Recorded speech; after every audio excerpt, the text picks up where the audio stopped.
Football League. The operators from all around Geelong. Welcome back, and of course, as we said before the break, it was a fantastic day out at the Coupe Barclay Oval last Saturday for the interleague game from North Central playing the GDFL, not only in the seniors but also in the under-18s or the Colts.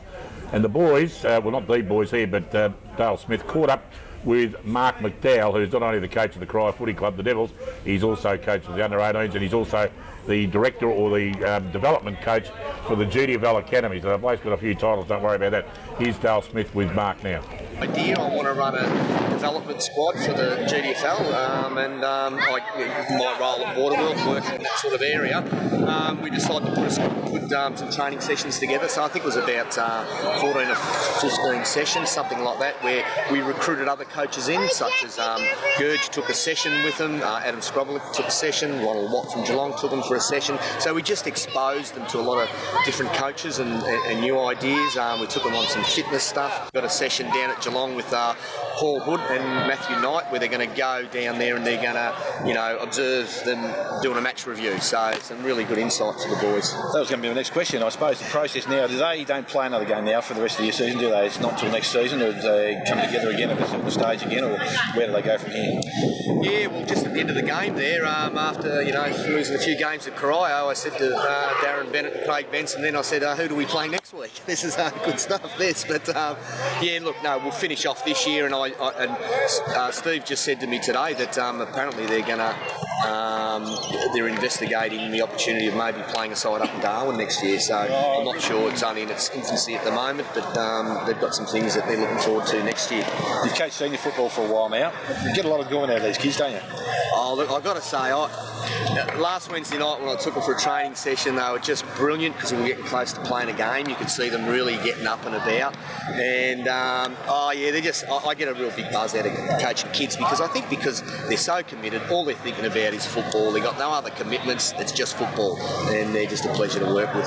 Well done, Mark. It's been it's been a long time coming. I think this getting us back into fruition. So it's a great work from you, and all the other boys are involved in this side.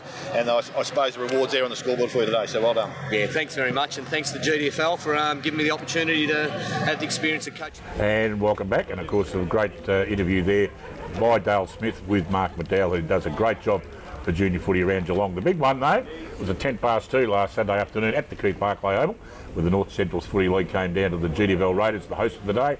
And yes, it was a fantastic spectacle, a huge crowd out there. I reckon there's about 2,000 people there, and up until quarter time it was looking okay, Grubby, but things fell apart from there, mate. Yeah, I suppose in the finish it was quite disappointing, and unfortunately Pricey will probably get the sack over it. That's probably don't start that. No, actually I'm only having a bit of a crack at him, but look, I did speak to Corey Jones after the game. They've been a lot like us. Over the last 5 or 6 years, they haven't been able to get their best side on the park come into league. No one wants to play. And all of a sudden, the year we play them, they got their best side, bar about one player, and they were just fantastic. There's not much we could do about it. They were too quick, they were too good. I tell you what, if Corey Jones didn't play, I reckon we'd have been still in the game at half-time because he annihilated us by himself. And that's what when you see a league player do that, there's not much anyone can do about it. After half time, they ran away with the game. But look, we had a couple of pretty good players. I reckon Matheson was my best on the ground. He kept their gun forward to a couple of goals in Barnes, and I thought he was terrific. Jackson McLeod was fantastic. I think Thursland was pretty good too. And maybe Braden Montebruno went on to Corey Jones in the second half and calmed him just a little bit. Look, it was a great effort by the North Central. It wasn't so much a bad effort by the Geelong District Footy League. They were just too big, too quick and too fast, Eric. I reckon half the problem was that from the very first bounce, Corey Jones took control of the game. We were discussing it a few minutes ago.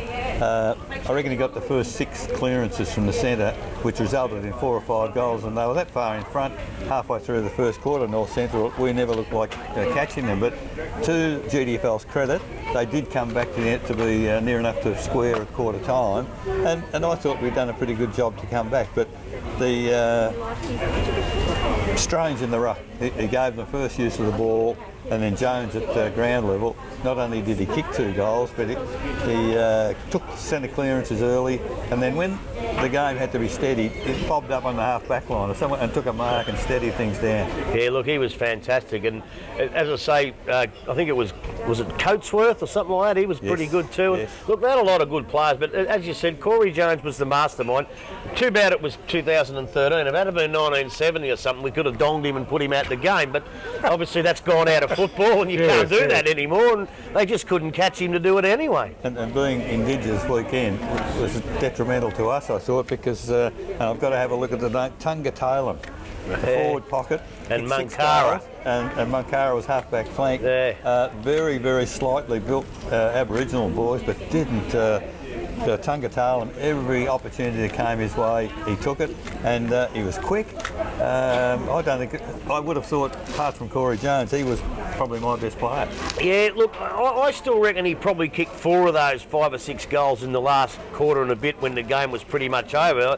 I reckon they had his measure early, but gee, once they got on top, he was just too quick for him, and he was a good player, there's no doubt about that, and I suppose being Indigenous round, it's good to see 2 of the young Indigenous boys play good football. Interesting also, Grubby, to be there and see the Division 2 state coach observing the game, and I think that North Central side particularly, there'd be 4 or 5 guys in that side that would have to be contenders for the state side.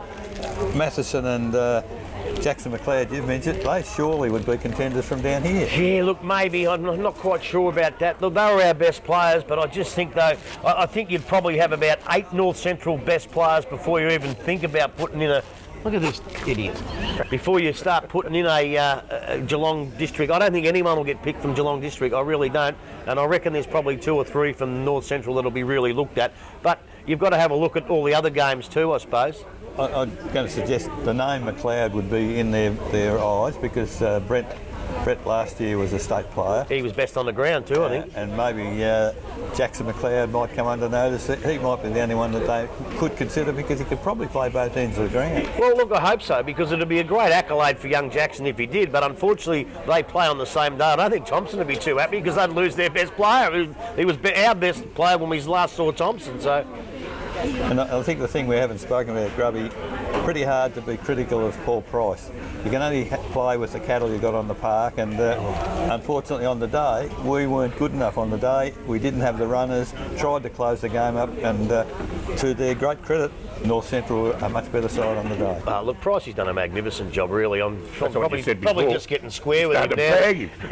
Look, he's done a magnificent job with training here, and he got the best possible side he could get, and it just wasn't good enough on the day. Well, there we have it, a bit of a wrap-up from the Interleague game last Saturday. Back to business now, and the home and away matches all on this afternoon, and we'll come back after this break and discuss all the previews of this afternoon's game back after this. District Football League. We are the Raiders from all around Geelong.